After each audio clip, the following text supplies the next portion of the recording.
Hello, and welcome to In Case You Missed It, Black Audacity Style. We will bring you up to speed today on last week's news and hot topics that you may have missed. I'm Luanda Morris, CEO of Black Audacity Magazine, and your host for this evening. Today, we will be discussing country music icon Dolly Parton. We'll talk about former President Donald Trump's gag order. Also, more issues in AI in the healthcare industry. And in breaking news, a Louisville park has been named after a civil rights icon, as well as we'll close out with the passing of former First Lady Rosalynn Carter. So pour yourself a drink, grab a snack, and let's get into it. In political news, a federal appeals court has struck down a key tool used to enforce and defend the Voting Rights Act. Now, the court has ruled that that both private citizens and civil rights groups are no longer allowed to sue under a key section or provision of the landmark civil rights law. This devastating Court of Appeals decision was made earlier this month by the 8th District. Now, the ruling originated from an Arkansas case in which Politico has reported that the state chapter of the NAACP, as well as other complainants, alleged that the state's legislative districts violated the Voting Rights Act by diluting the voting power of Black voters. A judge ruled back in 2022 that the case had no merits because he found there was no private right to action or no private right to sue.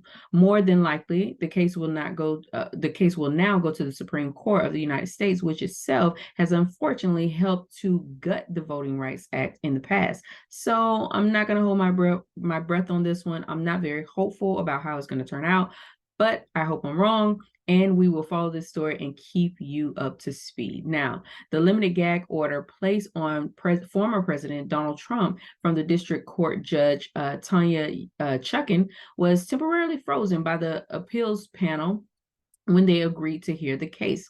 Under the order, Trump was restricted from directly attacking special counsel Jack Smith, members of his team, court staff, including the judge, or any other potential trial witnesses. Now, CNN has reported that he is allowed to criticize the Justice Department, for example. He's allowed to proclaim his innocence and to argue that the case is, as he's been doing, politically motivated. Arguments are now being heard on whether or not to put the gag order back in place on Trump because, of course, he has already returned to his usual antics. Now, we can expect another ruling soon, so put a pin in it, and we'll let you know how that one turns out as well.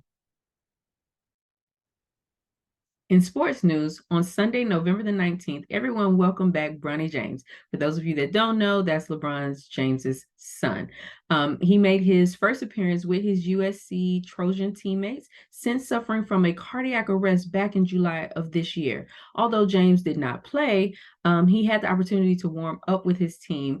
His teammates and his coach cannot wait to get him back to playing the game, and I'm so sure that he cannot wait either. USC guard Kobe Johnson stated that it's awesome having him back on the team with us and participating with us. He also said that we want him back as soon as possible, but we want him to be as healthy as possible when he comes back.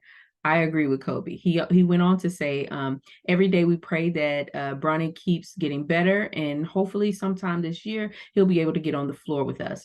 Well said. Again, Kobe, very well said. Stay strong, Bronny. We hope that you continue to recover, and we all can't wait to see you back on the court at 100% capacity. In health news, the weight loss drugs Ozempic and Wegovy are still in high demand, as we reported on before. And people that need them, however, are not getting them, the people who need them the most. CBS News has reported that Black and Hispanic people are less likely to suffer from diabetes and obesity, are not getting these drugs, while white people are the ones getting the prescriptions for these potentially life-saving drugs. The reasoning behind this is reported that Black and Hispanic patients are less likely to be insured. Now, the expenses for these medications can reach over $1,000 every single month. Officials are saying that these drugs should be made more accessible to the people that need it the most, and I agree. Let's see if they are able to make these drugs more affordable for the people who actually need them. We hope that they do. Now, an autoimmune disease known as Hashimoto is the most common cause of hypothyroidism, a condition in which the thyroid, which is a butterfly-shaped gland in the neck, when it doesn't produce enough hormones that are needed in the body to regulate one's metabolism.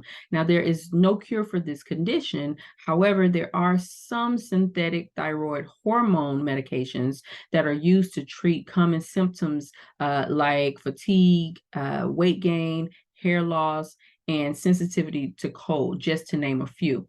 But for many on these medications, they say that they haven't been that effective for them. Not only is finding medication an issue, but getting diagnosed is also an issue. NPR has reported that it can be a major hurdle because the range of symptoms looks so much like those of other medical conditions.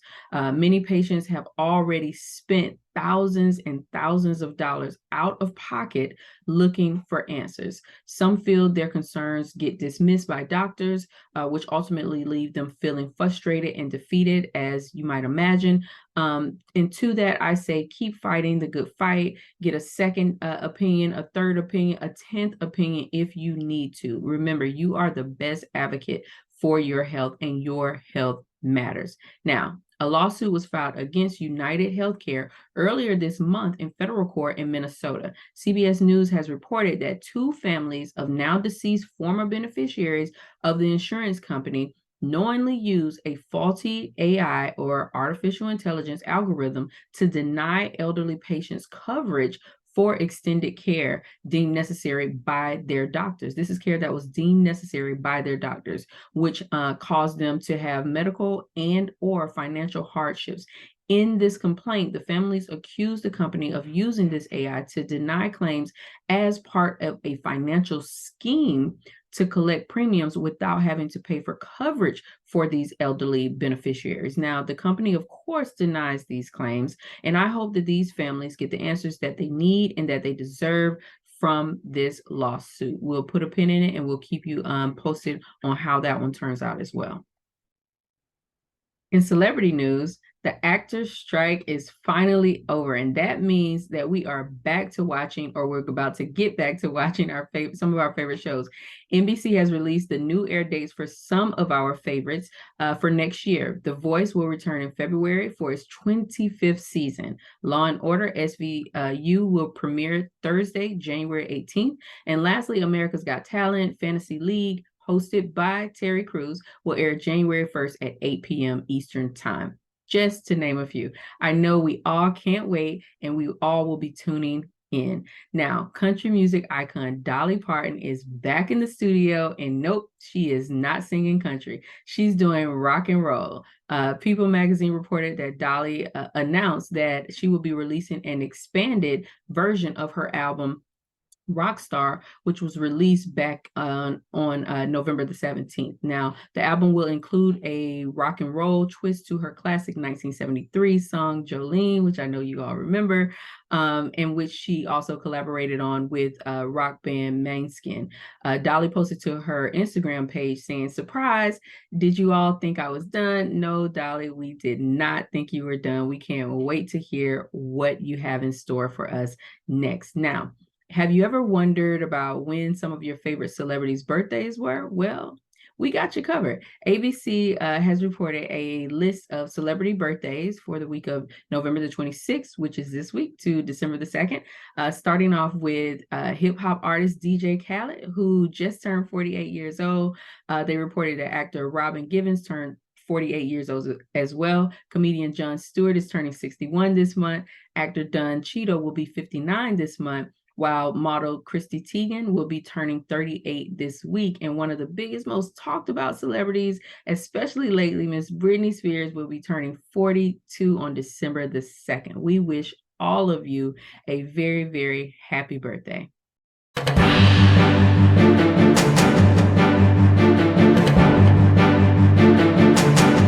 And finally, in breaking news, a park in Louisville, Kentucky has been named after civil rights icon Alberta O. Jones. She was the first Black attorney in that city and county. Black Enterprise magazine has reported that Jones did a lot of work during the civil rights movement, which led to her launching the Independent Voters Association. Her goal was to reach and teach Black residents about voting procedures. Jones had a noteworthy legal career, which included the opportunity to negotiate contracts for the one and only Muhammad Ali. Tragically, Jones was murdered back in 1965, and her body was found floating in the Ohio River. Her murder was never solved, but her legacy lives on. And the renaming or naming of this Louisville Park after her is proof of that. The ceremony for the reveal of the park was held on November the 18th, and community leaders and elected officials were all in attendance. I love this so much for the community. I love this so much for the culture. A deal was made to release recently to release hostages in the Israel-Hamas war. MSN has reported that the deal will be carried out in 2 phases. In the first phase, Hamas will release 30 children, 8 mothers, and 12 other women over 4 days. In exchange, Israel will release 150 Palestinian women and minors held in Israel prisons. In the second phase, up to 30 hostages will be released over a 3-day period, while non-Israeli hostages will be freed. Prime Minister Benjamin Netanyahu, in a statement, said that Israel will continue to fight the war against Hamas despite the pauses, and in their efforts to eliminate Hamas. Now, U.S. officials are also determined to get all of the hostages out and to get them home safely. This is a great breakthrough, and I believe these exchanges have already started as the ceasefire has already begun.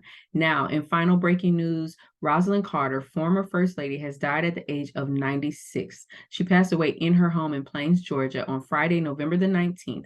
Mrs. Carter was a humanitarian and an advocate for mental health and so many other issues. NBC News reported that she devoted herself to several social causes in the course of her public life, including but not limited to programs that supported healthcare resources, human rights, social justice, and the needs of elderly people. Mrs. Carter and her husband, former President Jimmy Carter, founded the Carter Center, a nonprofit human rights organization.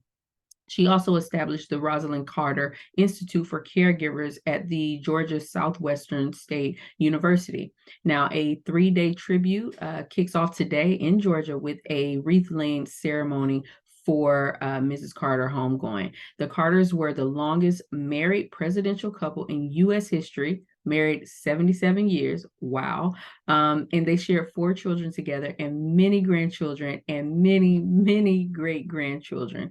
Now, former President Jimmy Carter shared in a statement that Rosalynn was my equal partner in everything I ever accomplished. She gave me wise guidance and encouragement when I needed it. As long as Rosalynn was in the world, I always knew somebody loved me and supported me. That is a beautiful, beautiful statement. And I'm sending my condolences to President Carter and to the entire Carter family. Mrs. Carter, job well done. Rest in peace.